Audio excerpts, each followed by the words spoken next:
Museum Konferensi Asia Afrika adalah salah satu museum yang didirikan pada tanggal 24 April 1980.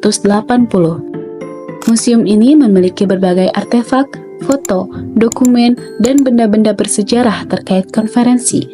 Tidak hanya menampilkan sejarah konferensi Bandung itu sendiri, tetapi juga menggambarkan konteks sosial, politik, dan budaya pada saat itu. Tertulis pada fasad gedung Museum Konferensi Asia Afrika. Museum ini memiliki tujuan menyebarkan pengetahuan tentang peristiwa bersejarah pada generasi muda dan masyarakat umum.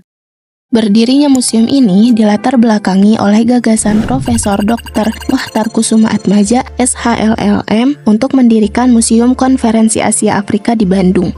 Gagasan ini berasal dari keinginannya untuk mengabadikan Konferensi Asia Afrika 1955 yang merupakan tonggak terbesar keberhasilan politik luar negeri Indonesia dan menyebar ke seluruh dunia, terutama ke negara-negara Asia Afrika dan non-blok. Selain itu, banyak pemimpin Asia Afrika ingin mengunjungi Bandung. Dalam forum rapat panitia peringatan 25 tahun Konferensi Asia Afrika tahun 1980, Profesor Dr. Haryati Soebadio, Direktur Jenderal Kebudayaan dan Wakil Departemen Pendidikan dan Kebudayaan, menyetujui gagasan tersebut.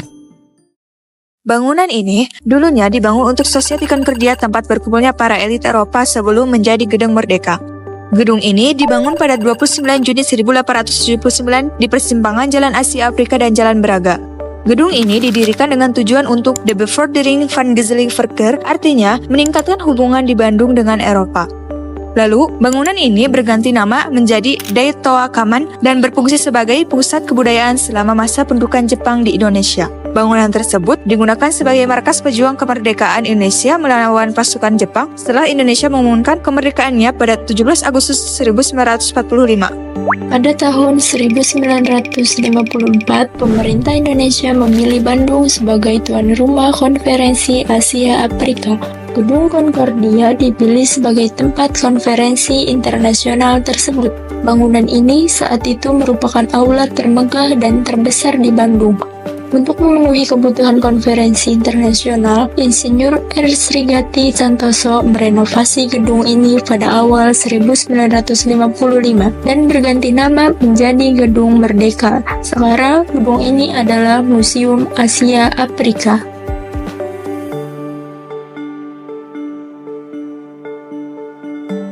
Pada konferensi Asia Afrika tersebut menghasilkan beberapa dampak yang signifikan, baik dari dunia internasional maupun untuk kota Bandung itu sendiri, yang sebagai tuan rumah konferensi Asia Afrika. Secara umum, konferensi Asia Afrika melahirkan Dasasila Bandung, yaitu 10 prinsip dasar yang menjadi pedoman hubungan internasional, terutama bagi negara-negara yang baru merdeka atau masih berjuang melawan penjajah. 10 prinsip tersebut mencakup yang diantaranya: 1. Penghormatan hak-hak asasi manusia fundamental dan tujuan peserta prinsip-prinsip Piagam Perserikatan Bangsa-Bangsa. 2. Penghormatan kedaulatan dan integritas teritorial semua negara. 3. Mengakui persamaan semua ras dan persamaan semua bangsa, besar maupun kecil. 4. Tidak melakukan intervensi atau campur tangan dalam urusan dalam negara-negara lain. 5. Menghormati hak setiap bangsa untuk mempertahankan diri secara individual atau kolektif, sesuai dengan Piagam PBB. 6. Tidak menggunakan pengaturan pertahanan kolektif untuk kepentingan khusus negara-negara besar manapun, dan tidak melakukan tekanan terhadap negara-negara lain. 7. Tidak melakukan tindakan atau ancaman agresi atau penggunaan kekuatan terhadap integritas teritorial atau kemerdekaan politik negara manapun. 8. Menyelesaikan semua perselisihan internasional dengan cara damai, seperti negosiasi, konsiliasi, arbitrase, atau penyelesaian yudisial, serta cara-cara damai lain yang dipilih oleh pihak-pihak yang bersangkutan, sesuai dengan Piagam PBB. 9. Mendorong kerjasama dan kepentingan bersama. Dan 10. Menjunjung tinggi keadilan dan kewajiban-kewajiban internasional. Konferensi Asia Afrika K tahun 1955 di Bandung adalah peristiwa bersejarah yang dampaknya terasa hingga kini. Saat itu, negara-negara Asia dan Afrika yang baru merdeka berkumpul, memperjuangkan hak menentukan nasib sendiri dan menolak kolonialisme. Dari momen tersebut, masyarakat Indonesia kini hidup dalam kemerdekaan yang diperjuangkan bersama. Nilai-nilai kemandirian, persatuan, dan solidaritas yang diusungkan menakar dalam kehidupan kita sehari-hari, membentuk rasa kebangsaan dan kebanggaan sebagai bangsa yang berdaulat. Semangat kerjasama yang terjalin dalam KA juga membawa manfaat konkret dalam bidang ekonomi dan pendidikan.